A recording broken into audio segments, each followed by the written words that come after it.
Assalamualaikum warahmatullahi wabarakatuh.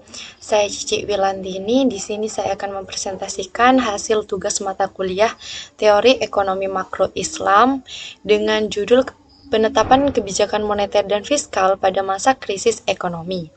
Nah, sebelumnya kita harus tahu dulu apa yang dimaksud dengan kebijakan moneter dan apa yang dimaksud dengan kebijakan fiskal. Kebijakan moneter yaitu kebijakan tentang pasar uang yang ditetapkan oleh otoritas moneter. Dalam hal ini yaitu bank sentral dengan cara mengubah besaran moneter dan suku bunga uang serta pelaksanaannya dilakukan oleh otoritas moneter dan lembaga keuangan. Terdapat 4 ultimate target dari kebijakan moneter itu sendiri. Yang pertama, pertumbuhan ekonomi dan pemerataan pendapatan. Kenapa pertumbuhan ekonomi dan pemerataan itu menjadi penting? Karena untuk meningkatkan pendapatan masyarakat serta untuk menyerap tenaga kerja yang menjadi poin ultimate kedua. Yang ketiga yaitu kestabilan harga. Kestabilan harga juga menjadi penting karena untuk mendukung kegiatan perekonomian dan ketentraman hidup masyarakat banyak. Poin yang keempat yaitu keseimbangan neraca pembayaran, yaitu untuk mengetahui perkembangan atau prospek kekuatan dari ekonomi nasional negara itu sendiri. Selanjutnya yaitu kebijakan fiskal. Kebijakan fiskal yaitu kebijakan tentang pasar barang dan jasa yang ditentukan oleh pemerintah dan Dewan Perwakilan Rakyat dengan cara mengubah besaran penetapan pajak kepada para wajib pajak dan pelaksanaannya dilakukan oleh seluruh wajib pajak dan pemungut serta pengawasannya dilakukan oleh aparat pemerintah. Jadi ketika tadi kebijakan moneter yang menentukan adalah Bank Sentral atau Bank Indonesia, lain halnya dengan kebijakan fiskal yang jadi penentu yaitu pemerintah dan DPR. Kita beralih kepada krisis ekonomi yang terjadi di Indonesia. Indonesia sendiri mengalami krisis ekonomi itu di 3 titik tahun. Yang pertama, krisis moneter yang terjadi di tahun 1997 sampai dengan 1998. Krisis ini disebabkan oleh investasi dalam aset keuangan melonjak drastis, sementara akumulasi aset fisik semakin menurun. Di tahun ini yaitu terjadi adanya keadaan uang yang sangat banyak sehingga terjadilah inflasi. Kemudian di tahun 2008, di mana terjadinya krisis finansial. Penyebabnya yaitu bom perumahan di Amerika Serikat, di mana pada saat itu perkreditan rumah sangat melonjak drastis. Kemudian yang ketiga terjadi di tahun 2020 yang dikenal dengan krisis resesi global. Seperti yang kita ketahui bersama bahwa krisis ini disebabkan oleh pandemi COVID-19. Ini adalah tabel tingkat inflasi tahunan yang terjadi di negara Indonesia. Sekilas saja karena minggu kemarin kita sudah membahas tentang inflasi secara detail. Sekarang hanya mengulang bahwa inflasi skemanya seperti ini, sedangkan deflasi skemanya seperti gambar yang di sebelahnya, di mana inflasi itu terjadi apabila permintaan dan penawaran meningkat, sedangkan nilai mata uangnya itu menurun. Kemudian deflasi kebalikan dari inflasi, di mana permintaan dan penawarannya menurun, sedangkan nilai mata uangnya meningkat. Artinya, di kedua keadaan ini sama-sama mengakibatkan nilai mata uang tidak berarti atau tidak berharga. Ini diagram batang tingkat inflasi yang terjadi di Indonesia secara tahunan ya. Dapat kita lihat bersama dan kita ketahui bahwa inflasi tertinggi itu terjadi di tahun 1998, di mana memang pada tahun ini terjadi krisis moneter karena inflasi itu. Skemanya pada tahun tersebut yaitu di awal tahun 1997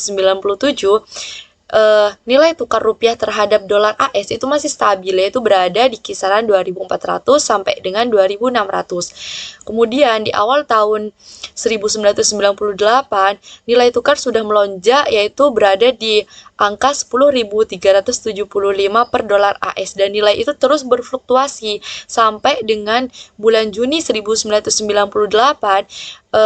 sebesar 14.900 per dolar AS.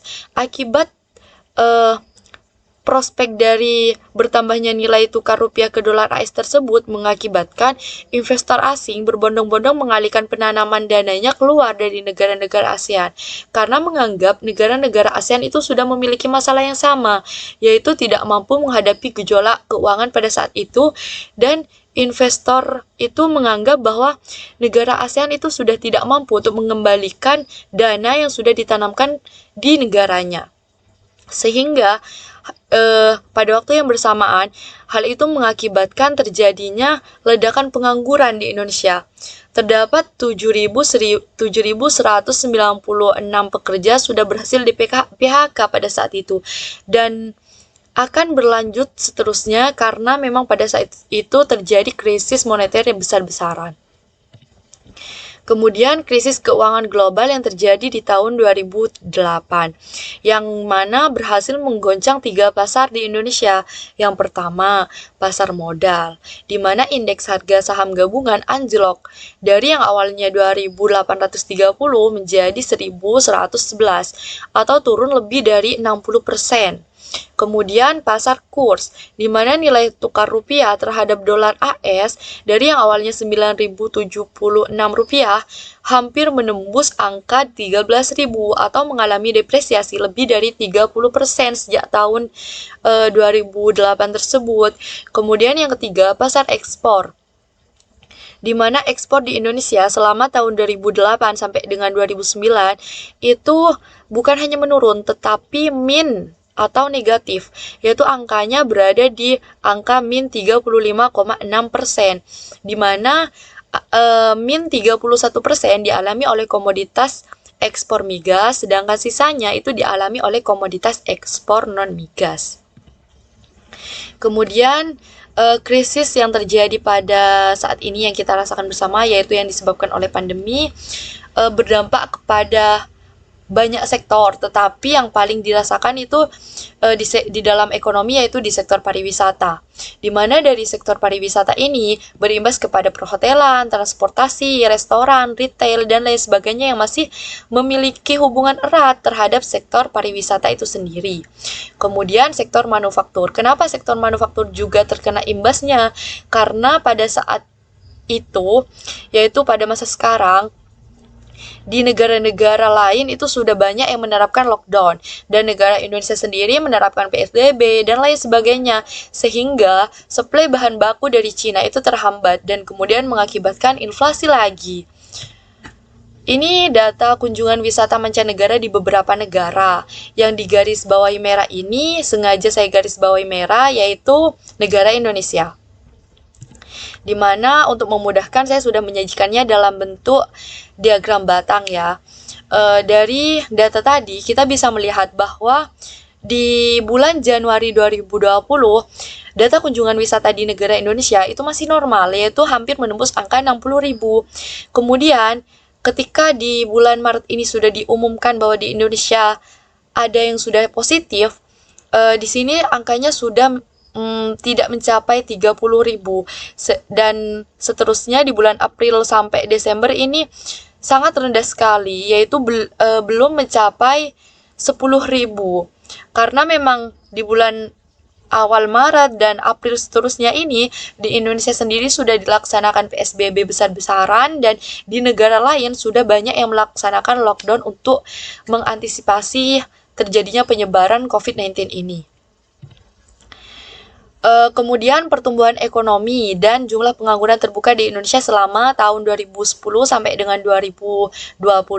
Yang garis biru ini yaitu pertumbuhan ekonomi, sedangkan garis oranye ini yaitu pengangguran terbuka yang terjadi di negara Indonesia.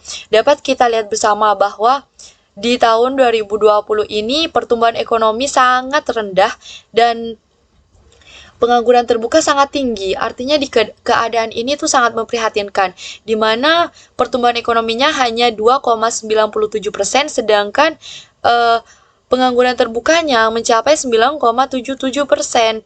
Sehingga memang di keadaan tahun 2020 ini sangat memprihatinkan sekali. Kemudian pemerintah untuk mengatasi berbagai macam krisis tersebut, pemerintah itu melaksanakan kebijakan moneter dan kebijakan fiskal. Kebijakan moneter dan fiskal di tahun 1998 yaitu untuk kebijakan moneternya sendiri, yang pertama suku bunga atau BI rate, yaitu tingkat suku bunga bank itu dinaikkan sehingga diharapkan jumlah uang yang beredar akan berkurang karena kecenderungan masyarakat untuk menyimpan atau menabung di bank akan bertambah. Karena suku bunga sudah dinaikkan, maka masyarakat itu akan semakin tertarik untuk menyimpan dananya atau uangnya ke bank, sehingga itu akan mengurangi peredaran uang di masyarakat.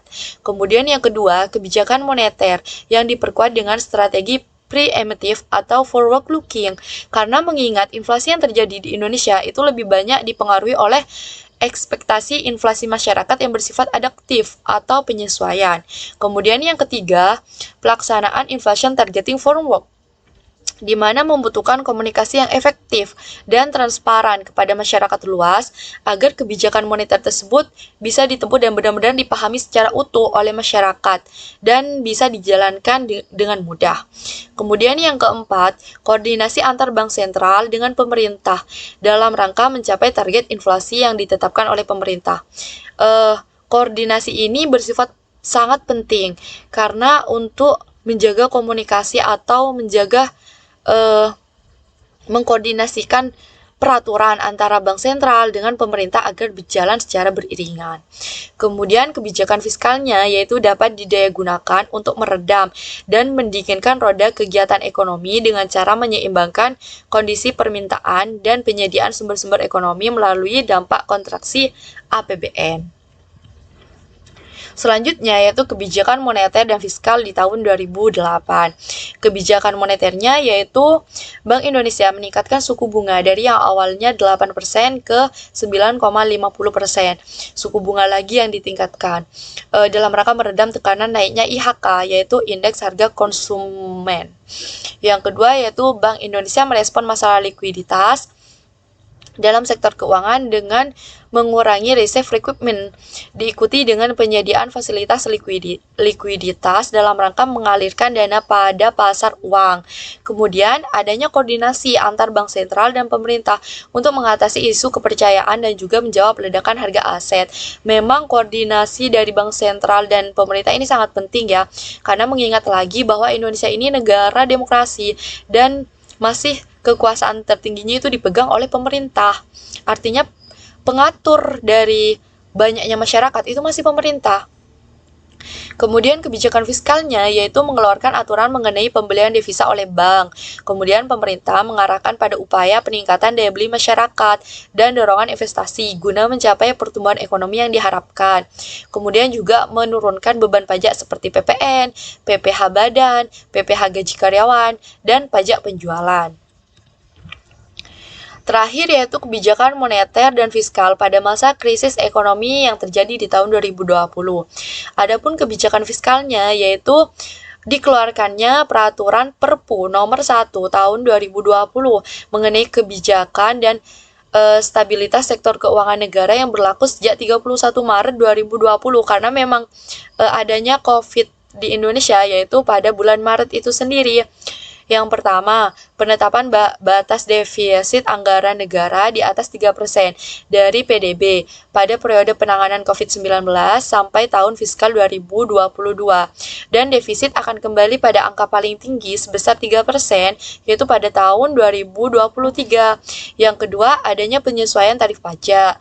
Yang ketiga, kemudahan dalam pelaksanaan pajak, seperti pengajuan keringanan pajak, klaim pengembalian pajak, keberatan pajak, pengurangan atau penghapusan sanksi pajak.